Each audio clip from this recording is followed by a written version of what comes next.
Shalom saudara-saudari yang terkasih dalam Tuhan, selamat datang di channel Gembala Kristus. Sebelumnya jangan lupa share video ini, dan bagi yang belum jangan lupa subscribe Gembala Kristus. Terima kasih. Shalom sahabat Gembala Kristus, percayalah kepada Tuhan dengan segenap hatimu dan janganlah bersandar kepada pengertianmu sendiri. Kata-kata setan, iblis, atau Lucifer sering kita dengar dalam kehidupan sehari-hari. Ketika kita sedang menonton film horor identik dengan makhluk-makhluk kegelapan tersebut. Lalu, apa pandangan Alkitab tentang iblis itu? Siapakah iblis itu? Apakah Tuhan yang menciptakan iblis? Siapakah iblis?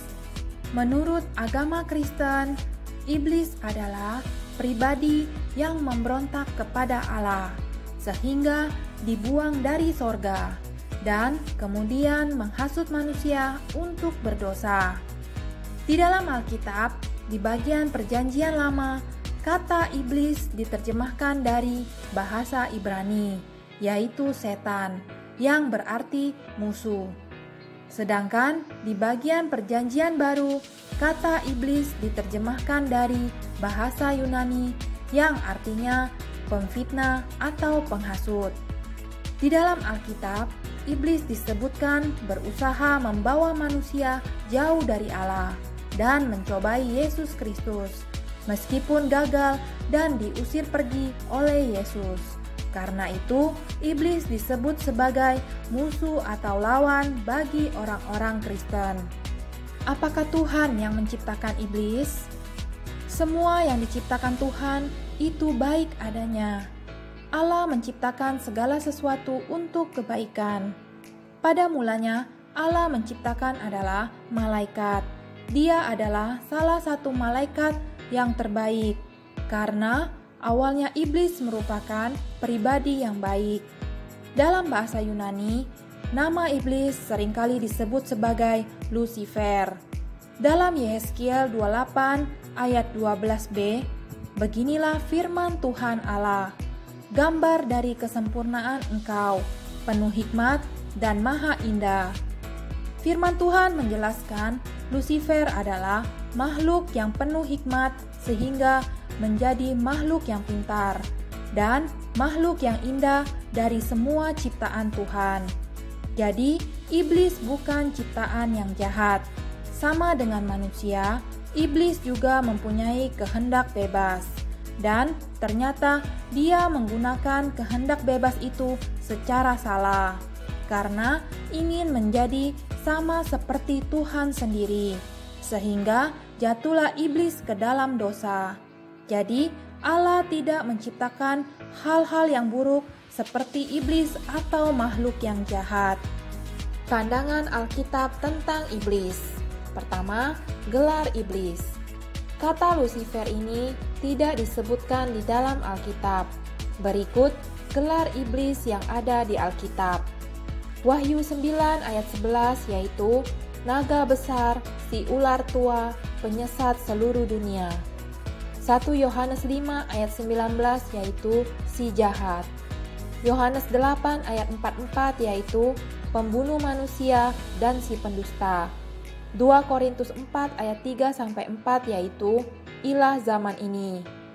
Yohanes 12 ayat 31 yaitu penguasa dunia ini. Efesus 2 ayat 2 yaitu penguasa kerajaan angkasa. 1 Tesalonika 3 ayat 5 yaitu si penggoda. Yesaya 14 ayat 12 yaitu bintang timur. Kedua, misi iblis menurut pandangan Alkitab. Menurut Alkitab, iblis pertama kali muncul di Taman Eden ketika peristiwa di mana Adam dan Hawa melakukan pelanggaran akan firman dan hukum Allah agar tidak memakan buah terlarang. Menurut sumber Alkitab, berikut misi iblis. Wahyu 12 ayat 9 yaitu menyesatkan seluruh dunia. Ayub 1 ayat 11-22 yaitu mendatangkan kerugian fisik dan harta. Wahyu 12 ayat 10 yaitu mendakwa siang dan malam. Yohanes 10 ayat 10 yaitu mencuri, membunuh, dan membinasakan. 2 Korintus 4 ayat 3-4 yaitu membutakan pikiran. 2 Korintus 11 ayat 13-15 yaitu menyamar sebagai malaikat terang dan menyusupkan roh-rohnya ke dalam umat Allah dengan menyamar sebagai pelayan kebenaran. Sebagai anak-anak Tuhan, teruslah bersandar dan mengandalkan Tuhan agar tidak terjebak dalam tipu muslihat iblis. Kuatkanlah hatimu dan meminta pertolongan Tuhan agar dijauhkan dari pikiran jahat, kesombongan, kebencian, iri hati yang dapat membuat iblis menguasai dan membutakan hati dan pikiran kita, yang akan membuat kita jatuh ke dalam dosa. Tuhan adalah sumber kekuatan kita dan tempat perlindungan yang aman bagi kita. Tuhan Yesus memberkati. Amin. Terima kasih sahabat Gembala Kristus telah menonton video ini. Sampai jumpa di video-video berikutnya. Tuhan Yesus memberkati.